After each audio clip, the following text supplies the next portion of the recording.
पिछले वीडियो पे आपने देखा था कि वो दोनों ब्रिज से नीचे गिर चुके थे। पानी से बाहर निकलने के बाद नियान कहता है, प्रेसिडेंट आप तो पूरी तरह से भीग चुके हैं। साओ कहता है, ओह नो, मैंने अपने ग्लासेस खो दिए। नियान कहता है, तुम्हें फिक्र करने की जरूरत नहीं है, वो अभी भी पानी में होगा, मैं तुम्हारे लिए उसे ढूंढ लूंगा। कुछ देर के बाद हमें दिखाया जाता है कि उसे वो ग्लासेस मिल चुके थे। साओ कहता है, ठीक है, अब तुम वापस आ जाओ। पर तभी नियान को अपने पैर में दर्द महसूस होता है। साओ देखता है कि उसके पैर से खून निकल रहा था। नियान कहता है, लगता है मैंने एक नुकीले पत्थर पे अपना पैर रख दिया होगा। साओ पूछता है, क्या तुम चल सकोगे? नियान कहता है, ऑफ कोर्स, ये तो बस एक छोटी मोटी चोट है, मुझे बिल्कुल भी दर्द नहीं हो रहा। वो ये कह तो रहा था पर उसे बहुत दर्द महसूस हो रहा था, इसीलिए तो वो रोने लगता है। साओ उसके आंसू पोंछते हुए कहता है, जरा खुद को देखो, ऐसा लग रहा है कि तुम्हें अभी बहुत दर्द महसूस हो रहा है। फिर वो आगे कहता है, तुम मेरे बैग पे चढ़ जाओ, मैं तुम्हें कैरी कर लूंगा। नियान कहता है, नहीं, तुम्हें अभी भी हाई फीवर है।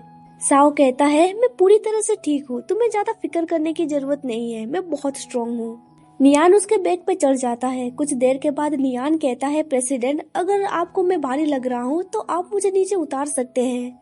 मेरी वजह से तुम्हें बहुत ज्यादा दिक्कत हो रही है, क्या अब तुम मुझे हेट करने लगोगे? जिस पे साओ कहता है, अपना मुंह बंद रखो, अगर मुझे तुम्हें कैरी करना नहीं होता तो मैं तुम्हें पीछे ही छोड़ देता। इसके बाद सीन शिफ्ट होता है। अभी हमें दिखाया जाता है कि वो दोनों साओ के घर पे थे। साओ कहता है, मैंने तुम्हारे पैर में बैंडेज लगा दी है, तुम्हें इधर उधर नहीं चलना है, तुम यहीं पे रुको, मैं तुम्हारे लिए कपड़े निकालता हूँ। ये कह के वो कबर्ड की ओर आगे बढ़ने लगता है। फिर सडनली वो बेहोश हो जाता है। उसे इस हालत में देख के नियान बहुत ही ज्यादा घबरा जाता है और कहता है, ओह माय गॉड प्रेसिडेंट, आप तो बेहोश हो गए। क्या आप चाहते हैं कि मैं आपको सीपीआर दूं? क्या आप मरने वाले हैं? फिर वो रोते हुए कहता है, मुझे पता था, ये सब कुछ मेरी ही गलती है। कुछ देर के बाद साओ को होश आता है। वो कहता है, तुम ये क्या कर रहे हो?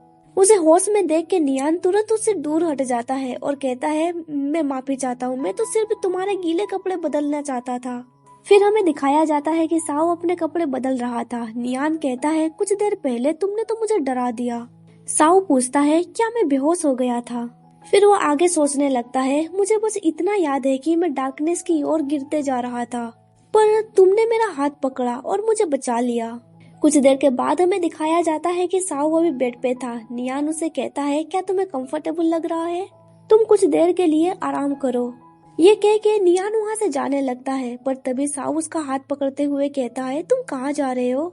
नियान कहता है, मैं तुम्हारे लिए पोरेज या फिर कुछ खाने के लिए बना दूंगा। जिस पे साओ कहता है, नहीं, प्लीज तुम मेरे साथ यहीं पे रुको। नियान कहता है, ठीक है, मैं हमेशा तुम्हारे साथ ही रहूंगा, अब तुम सो जाओ। ये सुन के साओ अपनी आंखें बंद कर लेता है। इसके बाद हमें एक फ्लैशबैक दिखाया जाता है। उसकी बहन चिंग कहती है, साओ हैप्पी बर्थडे, तुम 7 साल के हो चुके हो। ये सुन के साओ कहता है, अपनी सच्चाई छुपाने के लिए तुम इसके जरिए मुझे लालच दे रही हो ना? चिंग कहती है, छोटे बदमाश, तुम ये क्या कह रहे हो? इसे खाओ और मुझे थैंक यू कहो। फिर वो आगे कहती है, मेरा ब्रदर इतना जिद्दी कैसे हो सकता है? तुम्हें पता है कि अब यहाँ से चलने का समय आ गया है। साओ कहता है, साफ तौर पे ये तुम्हारे बेवकूफ बॉयफ्रेंड के लिए है ना? आप मुझे यहाँ पे छोड़ के भागना चाहती है। मेरे पास जाने के लिए और कोई भी जगह नहीं है, मैं इस नर्क जैसी जगह में फंस गया हूँ। ये सुन के चिंग को बहुत ही ज्यादा गुस्सा आता है और वो उसके हाथ से कपकेक को नीचे फेंक देती है। फिर वो गुस्से से कहती है, अगर तुम ये नहीं खाना चाहते थे तो फिर तुम अपना मुंह बंद रख सकते थे। साओ जमीन में पड़े हुए कपकेक को उठाता है और उसे खाते हुए कहता है, एक्चुअली तुम भी मोम की तरह ही हो, फर्क सिर्फ इतना है कि इस नर्क से निकलने का कोई चांस नहीं था। इसके बाद सीन प्रेजेंट में शिफ्ट होता है। अभी साओ सोच रहा होता है, मेरे लिए, मुझे नहीं पता मेरी जिंदगी की कीमत क्या है। क्या ये एक ऐसी चीज है जिसे मैं आसानी से फेंक सकता हूँ? उसे इस तरह से देख के नियान सोचने लगता है, क्या वो कोई बुरा सपना देख रहा है? फिर वो उसके करीब जाके उसके फोरहेड में किस करता है और कहता है, प्रेसिडेंट जल्दी से ठीक हो जाओ। इसके बाद हमें एक फ्लैशबैक दिखाया जाता है। अभी साओ प्राइमरी स्कूल का एक स्टूडेंट था। एक क्लासमेट कहता है, क्या हमें अपने घर साओ को भी इनवाइट करना चाहिए? ये सुन के उसका दोस्त कहता है, नहीं, वो सिर्फ हमेशा कॉमिक बुक ही पढ़ता रहता है। जब उसके ग्रेड खराब है तो कॉमिक बुक पढ़ने का क्या फायदा? मेरा मतलब है कि कोई भी उसके साथ क्यों खेलना चाहेगा? ये सुन के दूसरा दोस्त कहता है, लेकिन मुझे उसके लिए थोड़ा अफसोस होता है। कुछ देर के बाद हमें दिखाया जाता है साओ भी स्कूल से निकल रहा होता है। वो सोच रहा होता है मैं बिल्कुल भी पैथेटिक नहीं हूँ, मैं सिर्फ सबको अवॉइड करना चाहता हूँ। तभी वो देखता है कि डस्टबिन में एक कॉमिक बुक पड़ी हुई थी। वो सोचने लगता है वो सब लोग बहुत ही बोरिंग है, मेरे लिए ये कॉमिक बुक सबसे ज्यादा यूजफुल चीज है। ये मेरी एक कंफर्ट जोन बन चुकी थी। ऐसा लगता है कि मैं रियलिटी से भाग रहा हूँ। पर एक दिन जब वो घर के पास पहुँच जाता है, उसे चिल्लाने की आवाज सुनाई देती है। उसका फादर चिल्ला रहा होता है, क्या तुमने मेरे पैसे चुराए हैं? जिस पे चिंग कहती है, तुम सारे पैसे शराब में उड़ा देते हो, क्या तुम चाहते हो कि हम लोग यहाँ पे भूखे मर जाए? उसका पिता कहता है, मैंने तुमसे पूछा क्या तुमने पैसे चोरी किए हैं या नहीं। साओ को ये सब कुछ बिल्कुल भी पसंद नहीं था। उसे इन सब चीजों से नफरत था। उसे हमेशा से लगता था कि ये उसके लिए एक हेल की तरह है। घर के अंदर वो देखता है कि उसके पिता उसके बेटी को हिट कर रहे थे। साओ सोचने लगता है, फादर क्या आप मुझे और मेरी सिस्टर को इस नर्क में घसीटना चाहते हैं? साओ के हाथ में कॉमिक बुक देख के उसका फादर कहता है, ये कॉमिक बुक, क्या तुमने मेरे पैसे चुरा के इसे खरीदा है? साओ कहता है नहीं, पर उसका फादर उसका गला दबाते हुए कहता है, तुम्हें तो पता है मुझे लायर्स बिल्कुल भी पसंद नहीं है। मैं तुमसे दोबारा पूछ रहा हूँ, क्या तुमने पैसे चोरी किए हैं? तभी चिंग पास ही में पड़ी एक सीजर उठाते हुए अपने फादर पे हमला करती है, पर उसका फादर उसे रोक लेता है। वो चिंग के ऊपर हाथ उठाने ही वाला था, पर तभी साओ पीछे से उन्हें हिट करता है। ये देख के उसका फादर उसे धकेल के जमीन में गिरा देता है और कहता है, तुम्हारी हिम्मत कैसे हुई, तुमने मेरे ऊपर हाथ उठाया? फिर वो आगे कहता है, मैं उस औरत को बिल्कुल भी समझ नहीं पाया। आखिर उसने मुझे बिट्रे क्यों किया, जबकि मैं उसे बहुत पसंद करता था। उसने तुम दोनों को मेरे साथ छोड़ दिया। क्या तुम लोग भी मुझे बिट्रे करना चाहते हो?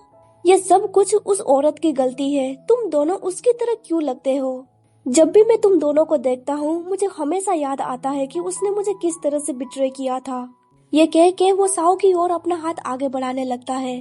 तभी चिंग चिल्लाते हुए कहती है, साओ तुम जल्दी से यहाँ से भाग जाओ। ये सुन के साओ वहाँ से भागने लगता है, पर वो सोच रहा होता है, पर मैं कहाँ भागूं? मुझे इस नर्क में बिल्कुल भी नहीं रहना है। उसके फादर के हाथों से बच के वो घर से बाहर निकल जाता है। भागते भागते वो रोड के बीचों बीच पहुंच जाता है। तभी एक ट्रक उसकी ओर आगे बढ़ने लगती है।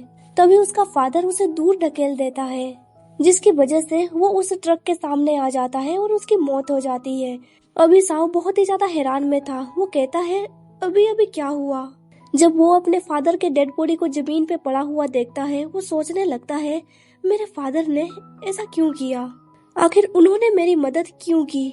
फिर वो आगे सोचने लगता है, आप मुझे नफरत करते थे ना, तो फिर आपने मेरी मदद क्यों की? तभी चिंग साओ को हक करते हुए कहती है, थैंक गॉड कि तुम पूरी तरह से ठीक हो। फिर वो आगे कहती है, सब कुछ खत्म हो चुका है, इसीलिए तुम्हें डरने की जरूरत नहीं है। पर साओ कोई भी जवाब नहीं दे रहा था। और फिर सडनली वो रोते हुए कहता है, सिस्टर आखिर उन्होंने मुझे क्यों बचाया? यहाँ पे ये चैप्टर खत्म होता है। आपको वीडियो कैसी लगी कमेंट करके जरूर बताइएगा। अगर आप मेरे चैनल पे नए हैं तो चैनल को सब्सक्राइब करना मत भूलना। अब मिलते हैं अगले वीडियो पे, तब तक के लिए बाय, टेक केयर।